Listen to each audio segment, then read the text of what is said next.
എല്ലാവർക്കും പുതിയൊരു വീഡിയോയിലേക്ക് സ്വാഗതം. ഇന്നത്തെ വീഡിയോയിൽ നമ്മൾ ഡിസ്കസ് ചെയ്യുന്നത് SSLC ഫോക്കസ് ഏരിയയിൽ ഉൾപ്പെടുത്തിയിരിക്കുന്ന ഫിസിക്സിലെ ആദ്യ പാഠഭാഗമായ വൈദ്യുത പ്രവാഹത്തിൻ്റെ ഫലങ്ങൾ എഫക്ട്സ് ഓഫ് ഇലക്ട്രിക് കറണ്ട് എന്ന പാഠഭാഗത്തിലെ ഫോക്കസ് ഏരിയയിൽ ഉൾപ്പെടുത്തിയിരിക്കുന്ന മുഴുവൻ ടോപ്പിക്കുകളും നമ്മൾ ഇന്നത്തെ ക്ലാസ്സിൽ ഡിസ്കസ് ചെയ്യുകയാണ്. ആദ്യമായി ഏതൊക്കെ ടോപ്പിക്കാണ് ഈ പാഠഭാഗത്ത് നിന്ന് ഫോക്കസ് ഏരിയയിൽ ഉൾപ്പെട്ടിരിക്കുന്നതെന്ന് നമുക്ക് നോക്കാം. ഓരോ ടോപ്പിക്കും നമ്മൾ ഇംഗ്ലീഷിലും മലയാളത്തിലും ഡിസ്കസ് ചെയ്യുന്നതാണ്. വൈദ്യുത ഉപകരണങ്ങളിലെ ഊർജ്ജമാറ്റം, വൈദ്യുത പ്രവാഹത്തിൻ്റെ താപഫലം, ജൂൾ നിയമവുമായി ബന്ധപ്പെട്ട ഗണിത പ്രശ്നങ്ങൾ, പ്രതിരോധകങ്ങളുടെ ക്രമീകരണം, ശ്രേണീരീതി, സമാന്തര രീതി ഇവയുമായി ബന്ധപ്പെട്ട ഗണിത പ്രശ്നങ്ങൾ, വൈദ്യുത താപന ഉപകരണങ്ങൾ, ഹീറ്റിംഗ് കോയിലായി ഉപയോഗിക്കുന്ന പദാർത്ഥത്തിനുണ്ടായിരിക്കേണ്ട ഗുണങ്ങൾ, ഷോർട്ട് സർക്യൂട്ട്, ഓവർലോഡിംഗ്, സുരക്ഷാ ഫ്യൂസിൻ്റെ പ്രവർത്തനം, ഫ്യൂസ് വയറായി ഉപയോഗിക്കുന്ന പദാർത്ഥത്തിനുണ്ടായിരിക്കേണ്ട ഗുണങ്ങൾ, വൈദ്യുത പവറുമായി ബന്ധപ്പെട്ട ഗണിത പ്രശ്നങ്ങൾ, energy change in electrical devices, heating effect of electric current, Joule's law and mathematical problems related to this, arrangement of resistors in circuits, series connection and parallel connection, mathematical problems related to this, electric heating appliances, peculiarities of substances used as heating oil, short circuit, overloading, working of safety fuse, peculiarities of substances used for fuse wire, electric power and mathematical problems related to electric power. ഇത്രയും topics ആണ് ഈ പാഠഭാഗത്ത് നിന്ന് focus ഏരിയയിൽ ഉൾപ്പെടുത്തിയിരിക്കുന്നത്. അടുത്തതായി ഓരോ ടോപ്പിക്കും വിശദമായി നോക്കാം. ആദ്യമായി വൈദ്യുത ഉപകരണങ്ങളിലെ ഊർജ്ജമാറ്റം. വൈദ്യുത ബൾബിൽ വൈദ്യുതോർജ്ജം പ്രകാശോർജ്ജമായി മാറുന്നു. ഇത് വൈദ്യുതിയുടെ പ്രകാശഫലമാണ്. ഇൻഡക്ഷൻ കുക്കറിൽ വൈദ്യുതോർജ്ജം താപോർജ്ജമായി മാറുന്നു. ഇത് വൈദ്യുതിയുടെ താപഫലമാണ്. സ്റ്റോറേജ് ബാറ്ററി ചാർജ് ചെയ്യുന്ന സമയത്ത് വൈദ്യുതോർജ്ജം രാസോർജ്ജമായി മാറുന്നു. ഇത് വൈദ്യുതിയുടെ രാസഫലമാണ്. ഗ്രൈൻഡർ പ്രവർത്തിക്കുമ്പോൾ വൈദ്യുതോർജ്ജം യാന്ത്രികോർജ്ജമായി മാറുന്നു. ഇത് വൈദ്യുതിയുടെ യാന്ത്രിക ഫലത്തിന് ഉദാഹരണമാണ്. ഒരു ഫാൻ പ്രവർത്തിക്കുമ്പോൾ വൈദ്യുതോർജ്ജം യാന്ത്രികോർജ്ജമായി മാറുന്നു. ഇതും വൈദ്യുതിയുടെ യാന്ത്രിക ഫലമാണ്. In electric bulb, electrical energy is converted into light energy. This is lighting effect of electric current. In induction cooker, electrical energy is converted into heat energy. Heating effect of electric current. In storage battery, while charging, electrical energy is converted into chemical energy. In mixer grinder, electrical energy is converted into mechanical energy.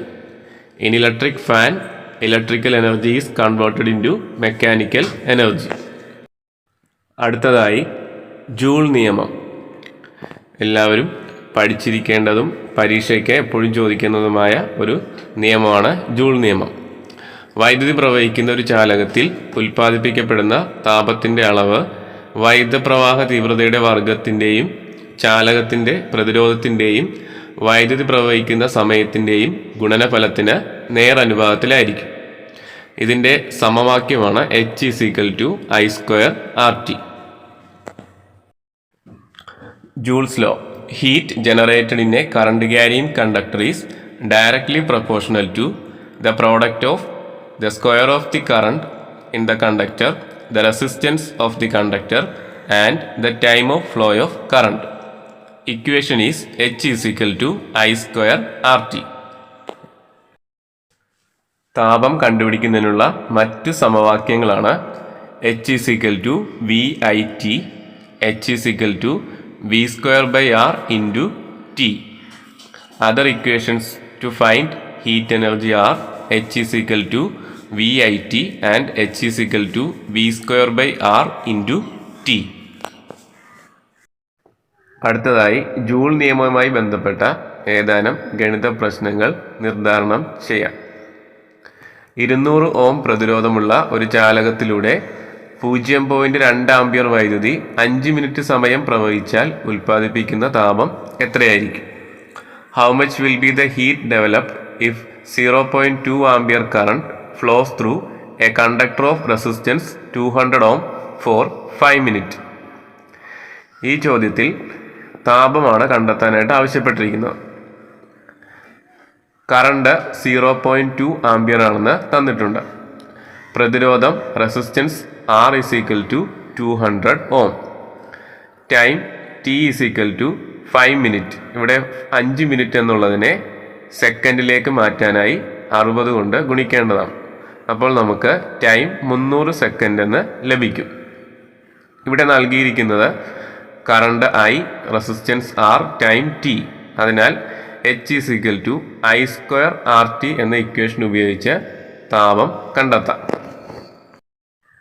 H is equal to I² RT എന്ന ഇക്വേഷനിൽ ഓരോന്നിൻ്റെയും value substitute ചെയ്യുമ്പോൾ നമുക്ക് താപം 2400 joule എന്ന് ലഭിക്കും. അടുത്ത ചോദ്യം, 230 വോൾട്ടിൽ പ്രവർത്തിപ്പിക്കാൻ തയ്യാറാക്കിയ ഒരു ഇലക്ട്രിക് ഇസ്തിരിപ്പെട്ടിയിലൂടെ 3 ആംപിയർ വൈദ്യുതി അരമണിക്കൂർ പ്രവഹിപ്പിച്ചാൽ ഉൽപ്പാദിപ്പിക്കപ്പെടുന്ന താപത്തിൻ്റെ അളവ് എത്രയാണ്? Let's calculate the heat developed when 3 ampere current flows through an electric iron box designed to work under 230 volt for half an hour. ഈ ചോദ്യത്തിൽ current I is equal to 3 ampere എന്ന് നൽകിയിട്ടുണ്ട്. Voltage V is equal to 230 volt എന്നും നൽകിയിട്ടുണ്ട്. Time half an hour ആണ്, അതിനെ നമ്മൾ സെക്കൻഡിലേക്ക് മാറ്റണം. അതിനാൽ T is equal to 30 into 60, 1800 second എന്ന് ലഭിക്കും. ഇവിടെ നമുക്ക് H is equal to VIT എന്ന ഇക്വേഷൻ ഉപയോഗിച്ച് ഈ പ്രശ്നം നിർദ്ധാരണം ചെയ്യാം. ഈ ഇക്വേഷനിൽ നമ്മൾ ഓരോന്നിൻ്റെയും വാല്യൂ സബ്സ്റ്റിറ്റ്യൂട്ട് ചെയ്യുമ്പോൾ നമുക്ക് ഹീറ്റ് 12,42,000 ജൂൾ എന്ന ഉത്തരമായി ലഭിക്കും. അടുത്ത ടോപ്പിക് പ്രതിരോധകങ്ങൾ അഥവാ റെസിസ്റ്റേഴ്സ് സീരീസായും പാരലലായും കണക്ട് ചെയ്യുന്നതിനെ കുറിച്ചുള്ളതാണ്. Resistors in series and in parallel. ആദ്യമായി സീരീസ് കണക്ഷനെ കുറിച്ച് നോക്കാം. 2 പ്രതിരോധകങ്ങൾ സീരീസായി അതായത് ശ്രേണി രീതിയിൽ ബന്ധിപ്പിച്ചാൽ അവയുടെ ആകെ പ്രതിരോധം അഥവാ എഫക്റ്റീവ് റെസിസ്റ്റൻസ് കണ്ടുപിടിക്കാനുള്ള സമവാക്യം R is equal to R1 plus R2 എന്നാണ്. 3 പ്രതിരോധകങ്ങളാണ് ഉള്ളതെങ്കിൽ ഈ സമവാക്യം R is equal to R1 plus R2 plus R3 എന്നാവും. അതുപോലെ എത്ര പ്രതിരോധങ്ങളുണ്ടോ അത്രയും പ്രതിരോധങ്ങൾ തമ്മിൽ കൂട്ടിയാൽ ആകെ പ്രതിരോധം ലഭിക്കും. ഇവിടെ നൽകിയിരിക്കുന്ന ചോദ്യത്തിൽ R1 3 ohm, R2 6 ohm. അതിനാൽ ആകെ പ്രതിരോധം R1 plus R2 സമം 9 ohm എന്ന് ലഭിക്കും. അടുത്ത ചോദ്യത്തിൽ നൽകിയിരിക്കുന്ന പ്രതിരോധങ്ങൾ 2 ohm, 4 ohm, 6 ohm എന്നിവ ശ്രേണി രീതിയിൽ അഥവാ സീരീസ് കണക്ഷനായി നൽകിയിരിക്കുന്നു. ഇതിൻ്റെ എഫക്റ്റീവ് റെസിസ്റ്റൻസ് കണ്ടുപിടിക്കാനായിട്ട് നമുക്ക് R is equal to R1 plus R2 plus R3, അതായത് 2 ohm plus 4 ohm plus 6 ohm. ഇവിടെ നമുക്ക് ഉത്തരം 12 ohm എന്ന് ലഭിക്കും. അടുത്തതായി പ്രതിരോധകങ്ങൾ സമാന്തര രീതിയിൽ ബന്ധിപ്പിച്ചാൽ എങ്ങനെ സഫല പ്രതിരോധം കണ്ടുപിടിക്കാമെന്ന് നോക്കാം. പാരലൽ കണക്ഷനിൽ എഫക്റ്റീവ് റെസിസ്റ്റൻസ് കണ്ടുപിടിക്കാനുള്ള സമവാക്യമാണ്. 2 പ്രതിരോധകങ്ങളാണ് പാരലലായിട്ട് കണക്ട് ചെയ്യുന്നതെങ്കിൽ നമുക്ക് R is equal to R1 into R2 divided by R1 plus R2 എന്ന ഇക്വേഷൻ ഉപയോഗിച്ച് ഉത്തരം കണ്ടെത്താവുന്നതാണ്. ഇവിടെ നൽകിയിരിക്കുന്ന ചോദ്യത്തിൽ R1 is equal to 3 ohm, R2 is equal to 6 ohm. അപ്പോൾ നമുക്ക് R1 into R2 by R1 plus R2 എന്ന സമവാക്യം ഉപയോഗിച്ചാൽ 3 into 6 divided by 3 plus 6, 18 by 9 is equal to 2 ohm എന്ന് ലഭിക്കും. അടുത്ത ചോദ്യത്തിൽ R1 2 ohm, R2 4 ohm. ഇവിടെ നമുക്ക് R1 into R2 by R1 plus R2 എന്ന ഇക്വേഷനിൽ വാല്യൂ സബ്സ്റ്റിറ്റ്യൂട്ട് ചെയ്യുമ്പോൾ 2 into 4 divided by 2 plus 4, 8 by 6 is equal to 1.33 ohm എന്ന ഉത്തരം ലഭിക്കും.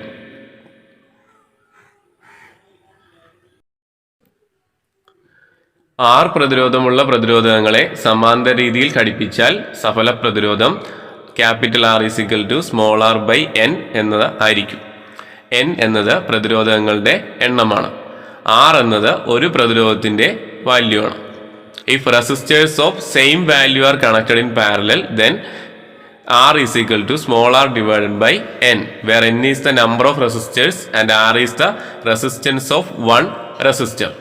അതായത് ഒരേ വാല്യൂ ഉള്ള റെസിസ്റ്റേഴ്സിനെ പാരലലായി ബന്ധിപ്പിച്ചാൽ നമുക്ക് അതിൻ്റെ ഉത്തരം കണ്ടുപിടിക്കാനായിട്ട് ഒരു റെസിസ്റ്ററിൻ്റെ വാല്യൂവിനെ എണ്ണം കൊണ്ട് ഹരിച്ചാൽ മതിയാകും.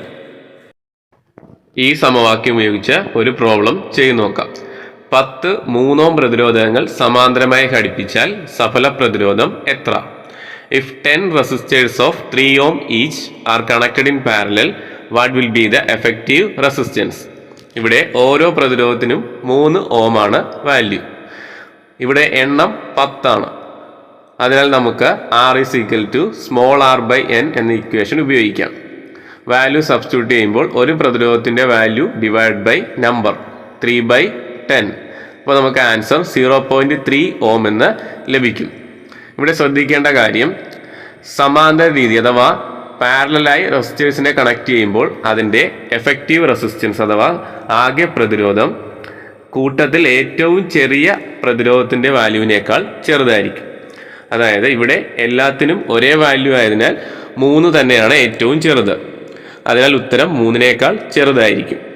എന്നാൽ നമ്മൾ സീരീസായി ശ്രേണി രീതിയിൽ ഘടിപ്പിക്കുമ്പോൾ ആകെ പ്രതിരോധം കൂട്ടത്തിൽ ഏറ്റവും വലിയ പ്രതിരോധത്തെക്കാളും വലിയ ഉത്തരമായിരിക്കണം ലഭിക്കേണ്ടത്. ഇക്കാര്യം പ്രത്യേകം ശ്രദ്ധിക്കുക. പ്രതിരോധകങ്ങൾ ശ്രേണി രീതിയിൽ ബന്ധിപ്പിക്കുമ്പോൾ പൊട്ടൻഷ്യൽ വ്യത്യാസം വ്യത്യസ്തമായിരിക്കും. The potential difference gets divided. ഓരോ പ്രതിരോധത്തിലുമുള്ള കറണ്ട് തുല്യമായിരിക്കും. The current through each resistor will be same. സഫല പ്രതിരോധം കൂടുതലായിരിക്കും. Effective resistance increases. പ്രതിരോധകങ്ങൾ സമാന്തരമായി ബന്ധിപ്പിച്ചാൽ പൊട്ടൻഷ്യൽ വ്യത്യാസം തുല്യമായിരിക്കും. The potential difference in each resistor are same. ഓരോ പ്രതിരോധത്തിലുമുള്ള കറണ്ട് വ്യത്യസ്തമായിരിക്കും. Current through each resistor will be different. സഫല പ്രതിരോധം കുറവായിരിക്കും. The effective resistance decreases. അടുത്ത topic short circuit and overloading. Fuse wire ഉരുകി പൊട്ടുന്നതിന് കാരണമായി സർക്യൂട്ടിൽ അമിത വൈദ്യുതപ്രവാഹം ഉണ്ടാകുന്നതിന് കാരണമായ 2 പ്രധാനപ്പെട്ട പ്രതിഭാസങ്ങളാണ് ഷോർട്ട് സർക്യൂട്ട് ആൻഡ് ഓവർലോഡിംഗ്. ബാറ്ററിയിലെ പോസിറ്റീവ് ടെർമിനലും നെഗറ്റീവ് ടെർമിനലും തമ്മിലോ മെയിൻസിലെ 2 വയറുകൾ തമ്മിലോ പ്രതിരോധമില്ലാതെ സമ്പർക്കത്തിൽ വരുന്നതാണ് ഷോർട്ട് സർക്യൂട്ട് എന്ന് പറയുന്നത്. The positive and negative terminals of A battery or the 2 wires from the mains come into contact without the presence of a resistance in between, they are said to be short circuited. ഈ സാഹചര്യത്തിൽ അമിത വൈദ്യുത പ്രവാഹം ഉണ്ടാകുന്നു. അടുത്ത പ്രതിഭാസമാണ് overloading. ഒരു സർക്യൂട്ടിൽ താങ്ങാവുന്നതിലധികം പവറുള്ള ഉപകരണങ്ങൾ പ്രവർത്തിക്കുന്നതാണ് overloading. A circuit is said to be overloaded if the total power of all the appliances connected to it is more than what the circuit can withstand. ഒരു സർക്യൂട്ടിൽ താങ്ങാവുന്നതിലധികം പവറുള്ള ഉപകരണങ്ങൾ പ്രവർത്തിപ്പിക്കുന്നതാണ് ഓവർലോഡിംഗ്. ഈ സാഹചര്യത്തിലും അമിത വൈദ്യുത പ്രവാഹം ഉണ്ടായി സർക്യൂട്ട് വിച്ഛേദിക്കപ്പെടാൻ കാരണമാകും. സുരക്ഷാ ഫ്യൂസിൻ്റെ പ്രവർത്തനം. വൈദ്യുതിയുടെ താപഫലത്തെ അടിസ്ഥാനമാക്കി പ്രവർത്തിക്കുന്ന ഒരു ഉപകരണമാണ് സുരക്ഷാ ഫ്യൂസ്. ഒരു വൈദ്യുത സർക്യൂട്ടിൽ സുരക്ഷാ ഫ്യൂസിൻ്റെ ധർമ്മമെന്ത്? ഒരു സർക്യൂട്ടിലൂടെയുള്ള അമിത വൈദ്യുത പ്രവാഹം ഉണ്ടാക്കുന്നത് മൂലമുള്ള അപകടങ്ങളിൽ നിന്നും നമ്മളെയും ഉപകരണങ്ങളെയും സംരക്ഷിക്കാനുള്ള സംവിധാനമാണ് സുരക്ഷാ ഫ്യൂസ്. ഫ്യൂസ് വയറായി ഉപയോഗിക്കുന്ന ലോഹം ഏത്? ടിന്നും ലെഡും ചേർന്ന ലോഹസങ്കരമാണ് ഫ്യൂസ് വയറായി ഉപയോഗിക്കുന്നത്. വൈദ്യുതിയുടെ താപഫലത്തെ അടിസ്ഥാനമാക്കി പ്രവർത്തിക്കുന്ന ഒരു ഉപകരണമാണ് സുരക്ഷാ ഫ്യൂസ്. ഫ്യൂസ് വയർ ഉരുകിപ്പോകാനിടയാകുന്ന അമിത വൈദ്യുത പ്രവാഹം ഉണ്ടാകുന്ന സാഹചര്യങ്ങൾ ഏതെല്ലാം? ഷോർട്ട് സർക്യൂട്ടും ഓവർലോഡിംഗ്. ഫ്യൂസ് വയർ സർക്യൂട്ടിൽ ഘടിപ്പിക്കുന്നത് ഏത് രീതിയിലാണ്? ശ്രേണി രീതിയിൽ. ഫ്യൂസ് വയർ സർക്യൂട്ടിൽ പ്രവർത്തിക്കുന്നത് എങ്ങനെ? ഷോർട്ട് സർക്യൂട്ടോ ഓവർലോഡിങ്ങോ ഉണ്ടാകുമ്പോൾ സർക്യൂട്ടിലൂടെയുള്ള കറണ്ട് കൂടുന്നു. ജൂൾ നിയമം അനുസരിച്ച് കൂടുതൽ താപം ഉൽപ്പാദിപ്പിക്കുന്നു. ഇതുമൂലം കുറഞ്ഞ ദ്രവണാങ്കമുള്ള ഫ്യൂസ് വയർ ഉരുകിപ്പോവുകയും സർക്യൂട്ട് വിച്ഛേദിക്കപ്പെടുകയും ചെയ്യുന്നു. ഫ്യൂസ് വയറായി ഉപയോഗിക്കുന്ന പദാർത്ഥത്തിനുണ്ടായിരിക്കേണ്ട ഗുണങ്ങൾ എന്തെല്ലാം? ഫ്യൂസ് വയറിൻ്റെ സവിശേഷതകൾ: താഴ്ന്ന ദ്രവണാങ്കം, ഉയർന്ന ഡക്റ്റിലിറ്റി. വീടുകളിലെ ഫ്യൂസ് വയർ സർക്യൂട്ടിൽ ഘടിപ്പിക്കുമ്പോൾ ശ്രദ്ധിക്കേണ്ട കാര്യങ്ങൾ എന്തൊക്കെ? ഫ്യൂസ് വയറിൻ്റെ അഗ്രങ്ങൾ യഥാസ്ഥാനങ്ങളിൽ ഘടിപ്പിക്കണം. ഫ്യൂസ് വയർ കാരിയർ ബേസിൽ നിന്ന് പുറത്തേക്ക് തള്ളി നിൽക്കരുത്. അനുയോജ്യമായ ആംബിയറേജുള്ള ഫ്യൂസ് വയർ ആയിരിക്കണം ഉപയോഗിക്കേണ്ടത്. Safety fuse is a device that works on the heating effect of electric current. Safety fuse is a device that works on the heating effect of electric current.